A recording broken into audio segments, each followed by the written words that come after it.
Restocking my fridge அதான் அந்த வீடியோவில் நம்ம பார்க்க போகிறோம். ஃப்ரிட்ஜ் வந்து ரொம்ப எம்டியாக இருக்குது, அதனால ரீஸ்டாக் பண்ணலாம். இன்றைக்கி அதுவும் ரொம்ப ஸ்மார்ட்டாக பண்ணலாம்.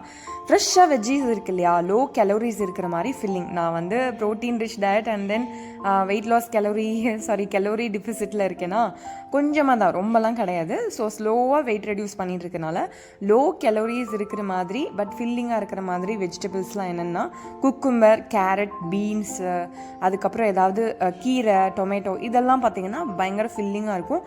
ஆனால் ரொம்ப ஃப்ரெஷ்ஷாக இருக்கும், கேலோரிஸ் வந்து கம்மி. ஸோ அதனால் அதுதான் வந்து எப்போவுமே வாங்குறதுக்கு ரொம்பவே ப்ரிஃபர் பண்ணுவேன்.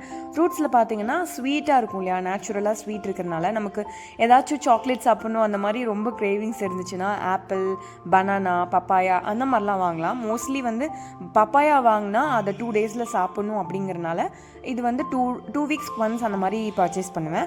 ஆப்பிள், பனானா வந்து மேண்டேட்ரி அப்படின்னு சொல்லலாம். ப்ரோட்டீன் வந்து ரொம்ப ரொம்ப இம்பார்ட்டன்ட்ங்க. நான் இப்போ ப்ரோட்டீன் ரிச் டயட்டில் தான் இருக்கேன்னா அதனால வந்து எக்ஸு, சோயா சங்க்ஸ், அதுக்கப்புறம் தயிர் இருக்குல்ல, அது வந்து டெய்லியுமே ஆட் பண்ணிக்கிறதுக்கு பார்ப்பேன். பட் வந்து இனிமேல் தான் வந்து வீட்டில் தயிர் போட பார்க்குறேன். ஏன்னா இப்போ தான் வந்து ஓரளவுக்கு எல்லாமே செட் ஆகிருக்கு. ஆனால் இதுக்கு முன்னாடியெல்லாம் பேக்கெட் தயிர் தான் வந்து யூஸ் பண்ணிகிட்ருக்கோம். ஸோ அதுவுமே வந்து ஃப்ரிட்ஜில் வந்து ரீஸ்டாக் பண்ணுவோம். ஸோ பேசிக்காக வந்து என்னோடய வீட்டில் குக்டு ரைஸ் இருக்கு இல்லையா, அது, சப்பாத்தி, அதுக்கப்புறம் ராகி கூழ், இதுதான் வந்து மேக்ஸிமம் வந்து ஒரு ஸ்டேபிள் ஃபுட், அதாவது ரெகுலராக சாப்பிட்ற ஃபுட்டுன்னு சொல்லலாம். நான் ப்ரீவியஸ் வ்ளாகில் ஷேர் பண்ணியிருந்தேன் இல்லையா, காலையில் ஃபுல்லாகவே ராகி கூழ் தான் குடிக்கிறேன்னு சொல்லிட்டு குட்டீஸ்க்குமே அதை கொடுக்கலாம்ல, அதனால் அது வந்து ஒரு ஸ்டேபிள் ஃபுட்டில் ஆட் பண்ணிக்கிட்டோம். ஆனால் இதுக்கு முன்னாடி சப்பாத்தி, அப்புறம் வந்து ரைஸ், அது மட்டும் தான் இருந்தது. தோசை, இட்லி வந்து கொஞ்சம் மாதமாகவே நான் கம்மி பண்ணிட்டேன்னு சொல்லலாம். ஸோ அது வந்து எங்கள் வீட்டில் வந்து ஒரு ஸ்டேபிள் ஃபுட்டாக இல்லை. அண்ட் எக்ஸ்ட்ரா வந்து என்ன தேவைப்படும், மில்க் தேவைப்படும், டீ தூள் தேவைப்படும். ஆனால் ஐஸ்கிரீம் வந்து எனக்கு ரொம்ப கிரேவிங்ஸ்ங்க. அது வந்து என்னால் கண்ட்ரோல் பண்ண முடியல என்ன தான் வந்து சாப்பிட்டாலும். ஸோ வீக்லி வந்து ட்வைஸ் ஆகுது எனக்கு அந்த சாக்கோ கோன் வாங்கி சாப்பிட்லன்னா எனக்கு அந்த நாளே போகாது. ஸோ இதெல்லாம் தான் வந்து பேசிக்காக வந்து க்ராசரிஸில் வந்து நாங்கள் வாங்குறதுன்னு சொல்லலாம். அதாவது பெரிஷபிள் ஐட்டம்ஸில். ஃப்ரிட்ஜில் வந்து எப்படி ஆர்கனைஸ் பண்ணுறீங்க அப்படின்னு சொல்லி நிறைய பேர் கேட்டிருந்தீங்க. ஃப்ரிட்ஜ் ஆர்கனைஸ் பண்ணும்போது நான் சும்மா ரஃபாக சொல்லியிருந்தேன்.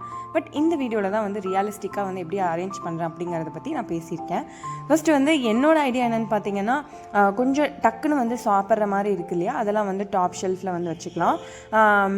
ஆனால் வந்து எனக்கு வந்து பார்த்திங்கன்னா ஒரு சிங்கிள் ஃப்ரிட்ஜ் அப்படிங்கிறனால ரெடி டு குக், அதாவது ஆல்ரெடி குக் பண்ண ஃபுட் இல்லைன்னா நேற்று வச்சது அதெல்லாம் வந்து மேலே வச்சுக்கலாம். அது எப்போவுமே கம்மி, 1 or 2 பாத்திரங்கள் தான் இருக்கும். ஏன்னா நிறையெல்லாம் நாங்கள் வந்து ரீஸ்டாக் பண்ணி அடுத்த நாள் கொண்டு போக மாட்டேன் நான். வெஜிடபிள்ஸ்லாம் வந்து கீழவே ஒரு ரேக் கொடுத்துருக்காங்கல்ல, ஸோ அந்த மாதிரிலாம் வந்து நம்ம வச்சுக்கலாம். ஸோ எப்போவுமே என்னோட லாஜிக் என்னென்னு பார்த்தீங்கன்னா, பாயில் எக்ஸ் இருக்கு இல்லையா, அதுவும் கேரட்டு, குக்கும்பரு, அதுக்கப்புறம் பெப்பர் அண்ட் லெமன் வந்து எப்போவுமே தேரக்கூடாது. இந்த 3 லெமனுங்க நம்ப மாட்டேங்க, 60 ருபீஸ் கொடுத்து என் ஹஸ்பண்ட் வாங்கிட்டு வந்திருக்காங்க. மை காட், என்னப்பா இது, இதை போய் 60 ருபீஸ் கொடுத்து வாங்கிட்டு வந்திருக்கீங்க அப்படின்னு சொல்லி திட்டிகிட்டு இருந்தேன். ஸோ விலைவாசிலாம் அப்படி இருக்குங்க, என்ன பண்ணுறதுனே தெரியல. அண்ட் நான் ஆர்கனைஸ் பண்ணுறதுக்கு என்ன யூஸ் பண்ணுறேன்னு பார்த்தீங்கன்னா, இந்த கவர் தான் யூஸ் பண்ணுறேன். ஆர்கனைசர்ஸ்லாம் வாங்கலாங்க, பிரச்சனை இல்லை. பட் எனக்கு வந்து அது ஒரு இடம் அடைக்கிற மாதிரி தான் இருக்குது, நிறைய வந்து வைக்க முடியல. இப்போ இவ்வளோ ஐட்டம்ஸையும் வந்து ஒவ்வொரு பாக்ஸில் போட்டு வைக்கும் போது அது என்ன மாதிரி இருக்குன்னு தெரில. நிறைய பேர் நீங்கள் கமெண்ட்ஸ் பண்ணிகிட்ருக்கீங்க, அதில் நான் நிறைய தெரிஞ்சுக்கிறேன். ஸோ இதுலேயும் உங்களுக்கு ஏதாவது ஐடியா இருந்தால் கண்டிப்பாக கமெண்ட் பண்ணுங்கள். நான் வந்து இந்த மாதிரி ஒயிட் கலர் வந்து ப்ரிஃபர் பண்ணுறேன். ஸோ தட் அது ஈஸியாக வந்து இடத்த வந்து கம்மியாக ஆக்குப்பை பண்ணும் அப்படின்னு சொல்லிட்டு.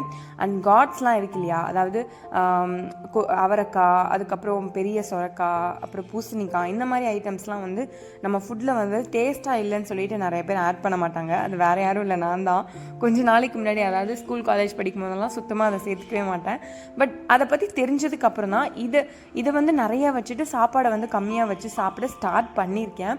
ஸோ அதெல்லாமே வந்து நம்மளோட ஒரு நேட்டிவ் ஒரு இருக்கிற மாதிரியான ஒரு வெஜிடபிள்ஸ் அப்படின்றனால அதை மேக்ஸிமம் ஆட் பண்ண ட்ரை பண்ணுங்கள். அண்ட் டர்னிப் வந்து நான் போன டைம் தான் வந்து குக் பண்ணியிருந்தேன். பட் செம்ம கேவலமாக வந்து எனக்கு சமைக்க தெரியல. அந்த மாதிரி நான் இப்போ என்ன டிசைட் பண்ணியிருக்கேன்னா, இப்போ ஓரளவுக்கு பிரேக்ஃபாஸ்ட்லாம் என்ன பண்ணணும்னு சொல்லி நான் கண்டுபிடிச்சிட்டேங்க. அதாவது சாலட்ஸ் பண்ணுறது, ஃப்ரூட்ஸ் அதாவது ஜூஸ் பண்ணுறது, இந்த மாதிரிலாம் பிரேக்ஃபாஸ்ட்டில் வந்து ஓரளவுக்கு சார்ட் அவுட் பண்ணிட்டேன் என்னெல்லாம் இருக்குதுன்னு சொல்லிட்டு எனக்கு ஒரு ஐடியா வந்துடுச்சு. இனிமேல் வந்து என்ன பண்ண போகிறேன்னா, காய்கறிலாம் எப்படி டேஸ்ட்டாக வந்து பண்ணுறது, அதாவது கூட்டு பண்ணுறதா, இல்லைனா வேக வைக்கிறதா, இல்லை ஜூஸ் பண்ணுறதா அப்படின்னு சொல்லிட்டு, காய்கறியில் ஜூஸ் ஆனலாம் கேட்காதீங்க, அதெல்லாம் பாசிபிள் தான். அந்த மாதிரி வந்து நான் வந்து யோசிச்சுட்ருக்கேன். ஸோ இப்படி தான் எம்டியாக இருக்குது. இதெல்லாம் வந்து இப்போ டக்குன்னு ஃபில் பண்ணிவிட்டு உங்களுக்கு என்ன, எப்படி இதெல்லாம் வச்சுருக்கேன், நான் எப்படி மீல் பிளானிங் பண்ணுவேன் அப்படிங்கிறத பற்றி நான் வந்து சொல்ல போகிறேன். கண்டிப்பாக வந்து இது வந்து உங்களுக்கு ஏதாவது ஒரு வகையில் யூஸ்ஃபுல்லாக இருக்கும்னு சொல்லி நான் நம்புகிறேன். அண்ட் என்னோட மீல் பிளானிங்குமே வந்து ஃப்ரிட்ஜை திறந்து என்ன இருக்கோ அதுதான், அப்படி தான் நான் வந்து பிளான் பண்ணுவேன். ஏன்னா எனக்கு மீல் பிளானிங் வந்து இன்னுமே எனக்கு பண்ண தெரியல. பார்ப்பேன் என்ன இருக்கோ, ஓகே இதை பொரியல் பண்ணிக்கலாம், இதை காய் பண்ணிக்கலாம் அப்படின்னு சொல்லி நானாகவே வந்து டிசைட் பண்ணிக்குவேன். That is how it's going. So ஹானஸ்டான ஃப்ரிட்ஜில் எப்படி அரேஞ்ச் பண்ணியிருக்கேன் அப்படிங்கிறத அந்த வீடியோவில் வந்து நான் காட்ட போகிறேன். அண்ட் இது பார்த்திங்கன்னா இங்கே எக்ஸ் எப்பவும் போல் இது வந்து நான் வந்து ஃப்ரிட்ஜ் ஃபுல்லாக இருக்கும்போது இதில் ஒவ்வொன்றா வைக்க மாட்டேன். ஏன்னா இங்கே வந்து நம்ம ஏதாவது வைக்கலாம் இல்லையா, ஸோ அதனால் அப்படியே கவர்லேயே வந்து நான் வச்சுருக்கேன். அண்ட் இங்கே வந்து பார்த்திங்கன்னா இஞ்சி, லெமன் இதெல்லாம் யூஸ் பண்ணது நேம் தான் வந்து யூஸ் பண்ணியிருக்கோம். அண்ட் இது வந்து இப்போவே குக் பண்ண போகிறேன், அதனால் இதை வந்து இப்படி சும்மா இப்போ வச்சுருக்கேன். அண்ட் இது பார்த்திங்கன்னா ஒரு ஃப்ரெஷ் மில்க். அண்ட் இது வந்து பாகற்காய். ஸோ இதை தான் பொரியல் அந்த மாதிரி பண்ணலாம், சிப்ஸ் பண்ணலான்னு ஒரு ஐடியா பண்ணியிருக்கேன். அண்ட் இதை வந்து எப்போவுமே என்ன பண்ணுவேன்னா, நான் எனக்கு எவ்வளோ தான் வந்து நான் வந்து வாங்கி வச்சாலுமே எனக்கு அது இந்த மாதிரி வாடி தான் போயிடுது. இப்போ வாங்கிட்டு வரும்போது இது வாடி தான் இருந்தது. அதனால் என்ன பண்ணுவேன்னா செப்பரேட் பண்ணி பிச்சு வந்து போட்டு வச்சிடுவேன். அப்படி தான் வந்து எப்போவுமே நான் வந்து வைக்கிறேன். இப்படி வச்சாலும் ஸ்பாயில் ஆகுது, அப்படி வச்சாலும் ஸ்பாயில் ஆகுது. பட் இப்படி தான் வைக்கிறேன் இப்போது. அண்ட் இந்த சைட் பார்த்தீங்கன்னா நான் முன்னாடியே சொல்லியிருக்கேன் இல்லையா, இந்த 3 ரேக் தான் வந்து வெஜிடபிள்ஸ்க்காக யூஸ் பண்ணுவேன்னு சொல்லிட்டு. ஸோ இது வந்து அடிக்கடி யூஸ் பண்ணுறதுனால தக்காளி வந்து ஐ கெப்ட் இட் ஹியர். அதுக்கப்புறம் இது ரெண்டுமே வந்து பெரிய நீளமான காட்ஸ் இல்லையா, அதனால் வந்து இங்கே வச்சுருக்கேன். ஸோ இதை எடுத்து யூஸ் பண்ணிக்கலாம் அப்படின்னு சொல்லிட்டு. அண்ட் இது வந்து சாலட்க்கு குக்கும்பர். அண்ட் இது வந்து பார்த்திங்கன்னா ஆப்பிள் அண்ட் மேங்கோ இருக்குது, சாலட் அந்த மாதிரிலாம் பண்ணலாம். ஒருத்தவங்க ஒரு வீடியோவில் கேட்டிருந்தாங்க, சாலடில் போய் மாங்காய் சாப்பிட்றீங்க, மேங்கோ போடுறீங்க நல்லா இருக்குமான்னு. நான் வந்து அப்படி தான் போடுறேன். அது வந்து ஒரு புளிப்பு டேஸ்ட் தரும் இல்லையா, அதனால நான் வந்து அதை ஆட் பண்ணுறேன். அண்ட் இது பார்த்திங்க அப்படின்னா நேற்று வச்ச குழம்பு இருக்குது. அண்ட் வழக்கம் போல் வந்து பார்த்திங்கன்னா மசால்ஸ் இருக்குது. அண்ட் இங்கே பார்த்திங்கன்னா வேறு ஏதாவது வெஜிடபிள்ஸ் இருக்கும் இல்லையா, வெண்டைக்காய், அவரைக்காய் அந்த மாதிரி 2 வந்து வச்சுருக்கோம். வெஜிடபிள்ஸ் தான், வேறு எதுவும் பெருசாக கிடையாது. மோஸ்ட்லி பார்த்திங்கன்னா இது 2 வெஜிடபிள்ஸ் அண்ட் இது ஃப்ரூட்ஸ் ஆர் சாலட் மேக்கிங்க்கு வந்து நான் வச்சுருக்கேன். நான் என்ன பண்ணுவேன்னா எப்போவுமே ஸ்டாண்டர்டாக வந்து தக்காளி வந்து இங்கே தான் வைப்பேன். அப்போ தான் வந்து நமக்கு பழகும் அப்படின்னு சொல்லிட்டு இங்கே தான் வந்து நான் தக்காளி வந்து வைக்கிறது. So this is how my fridge. எல்லாமே பார்த்திங்கன்னா பெரிஷபிள் அண்ட் யூஸ் பண்ணுற ஐட்டம்ஸ் தான். இது மட்டும்தான் மோஸ்ட்லி வந்து நாங்கள் நெக்ஸ்ட் டே நான் ஃபுட்டு கொண்டு போக மாட்டேன். ஸோ ரேராக கொஞ்சமாக தான் கொண்டு போவேன், அதனால் இது மட்டும்தான். ஸோ இதில் இருக்கிறதே வந்து பார்த்திங்கன்னா 1 or 2 வெசல்ஸ் மட்டும்தான் இருக்கும். மாவும் நான் வந்து வைக்கிறதில்ல அப்படின்றனால மாவுமே வந்து இங்கே இருக்கிறதில்ல. இந்த மசால் வந்து எப்போவுமே ஸ்டாண்டர்டாக அங்கே தான் இருக்கும். அப்புறம் அது வந்து ஃப்ரீசர் நாங்கள் அவ்வளோவா யூஸே பண்ண மாட்டோம். பிகாஸ் கூல்ட்ரிங்க்ஸ் ஆர் இது வந்து பார்த்திங்கன்னா எனக்கு ஒத்துக்காது ஹீட் அப்படின்றனால அதெல்லாம் யூஸே பண்ணுறதில்ல. So this is how it's. அந்த ஃப்ரிட்ஜ் வந்து இப்படி தான் வந்து இருக்குது.